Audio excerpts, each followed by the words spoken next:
মহাভারত। কারণ ঘটনাটা তো ঘটে গেছে বাবা মহাভারতে। মহাভারতে না গেলে তো আমরা জানতেই পারবো না কিসের জন্য কলিযুগে বাবা আসতে পারছে না শিব রূপ ধরে। চলো একটু মহাভারতের পাতায় গিয়ে আমরা খোঁজটা নিয়ে আসি। এই মহাভারত যারা পড়েন বা যারা শোনেন তারা জানবেন যুধিষ্ঠির মহারাজ করেছিল বাবা রাজস্বী যজ্ঞ। এই রাজস্বী যজ্ঞে ভগবান কৃষ্ণ সবাইকে দায়িত্ব বুঝিয়ে দিয়েছিল। আর যুধিষ্ঠির দাদা বলেছিল, কৃষ্ণ কৃষ্ণ এই যজ্ঞ মাঝে তুমি তো সবাইকে দায়িত্ব বুঝিয়ে দিচ্ছ, ও কৃষ্ণ তুমি নিজে কোনো কাজ করবে না? ভগবান আমার মৃদু হেসে বলেছিল, জানো দাদা আমি তো সবাইকে একটা করে কাজ দিয়েছি, আর জানো দাদা আমি তো আমার জন্য আলাদা করে দুটো দায়িত্ব ফেলে রেখেছি।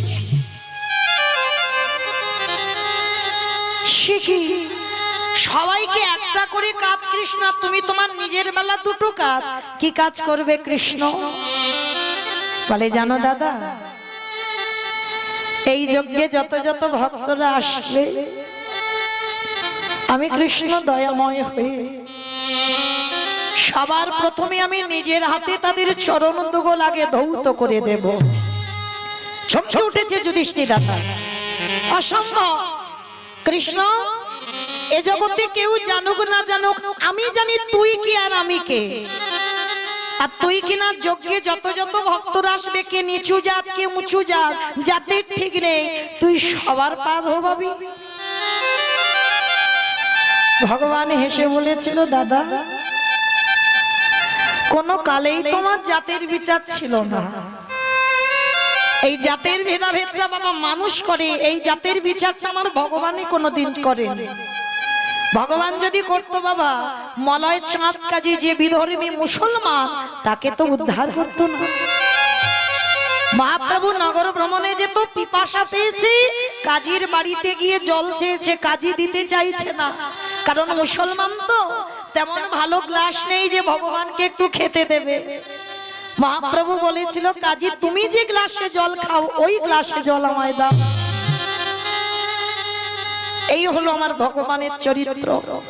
ভগবান কোন জাতের ভেদাভেদ করে না, কে নিচু জাত কে উঁচু জাত, এটা আমার ভগবানের বিধান নয়, এটা মানুষ বিধান করে, মানুষের বিধান, মানুষের বিচার। তো আজকের ভগবান কৃষ্ণ বলছে, দাদা আমি যারা যারা যজ্ঞে আসবে সবার আগে আমি পা ধোবাবো। আমায়রা ভগবান পা ধোবাচ্ছে কেন? নিজে আচরি ধর্ম জীবেরই শেখায়, নিজে না করলে ধর্ম জীবকে শেখানো না যায়। ভগবান নিজে আগে আচরণটা করে দেখিয়েছে যে তোরাও আমাকে দেখে শেখ। আছে বাবা এখনো অনেক ভক্ত তৈরি হয়েছে। এই যে আপনাদের গ্রামে যখন এলাম না, আমার মতো অধম কীর্তনিয়া, আমার মতো পাপী আর জগতে কেহ একজন। আমি যে জানি না গো কি করে কৃষ্ণ ভজন করতে হয়, কৃষ্ণ সেবা দিতে হয়, না জানি ভগবানের চরণে কত অপরাধ করে রেখেছি। কিন্তু আসার সঙ্গে সঙ্গে আমার এই যতগুলো দিদি ভাই এই কমিটিতে যুক্ত আছে, আমার মতো অধম কীর্তনিয়া চরণ যুগল সবার আগে ধৌত করে দিয়েছি। হৃদয়ে প্রেম ভক্তি তো নাই, তবু যতটুকু আছে আমার রাধারানীর কাছে জানিয়েছি, রাধে ওই ভক্তদের মনোবাসনা যেন তুমি পূরণ করে দিও। নিতাই গৌর প্রেমানন্দ, হরি বল হরি বল হরি বল।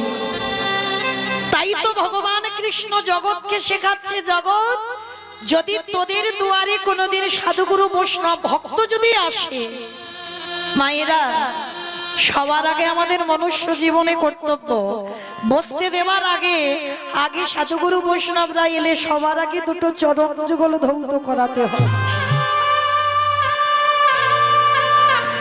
আর যদি সাধুগুরু বৈষ্ণব বচনন্তর না পান, যে যার ঘরের বাবা মা তো আছে, যে যার ঘরের শ্বশুর শাশুড়ি তো আছে।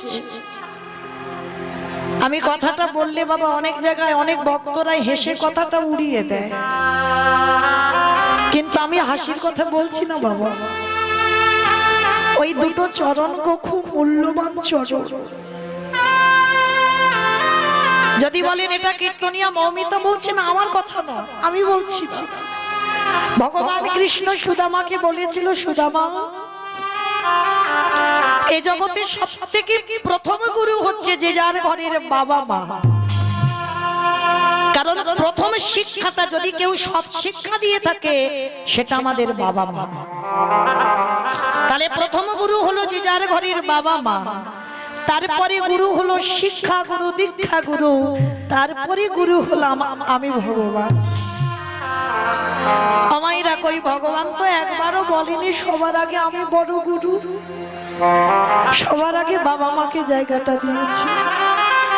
ভগবান বললেন যেতে হবে না বৃন্দাবন, যেতে হবে না নবদ্বীপে, যেতে হবে না হরিদ্বার, কোথাও যেতে হবে না, যদি তুই ঘরের ভগবানকে সেবা দিতে পারিস। জীবিত ভগবানকে সেবা দে। আর এই জীবিত ভগবান হচ্ছে আমাদের যে যার ঘরের বাবা মা। মায়েরা একবার অনুভব করে দেখেন তো, আমার কথা শুনতে হবে না, একটু নিজেরা বিবেক দিয়ে একটু বিচার করে দেখেন।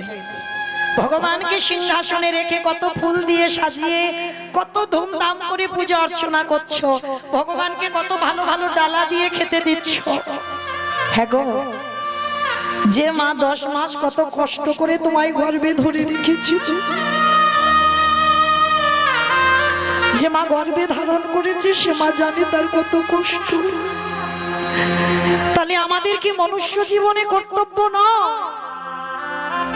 যে বছর অন্তর একবার অন্তত বাবা মাকে সিংহাসনে বসিয়ে নিজের হাতে গলায় মালা পরিয়ে দিয়ে নিজে দুটো চরণ ধৌত করে নিজে একটু নিজের হাতে বাবা মাকে একটু খাইয়ে দিই?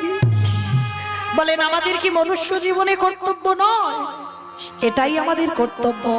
ভগবান বলছে যাদের চরিত্র, যাদের ব্যবহার এমন হয়, তারা যদি কোনোদিন ভগবানকে ডাকতেও ভুলে যায়, আমি সারা জীবন সেই ভক্তের দরজায় বন্দী হই।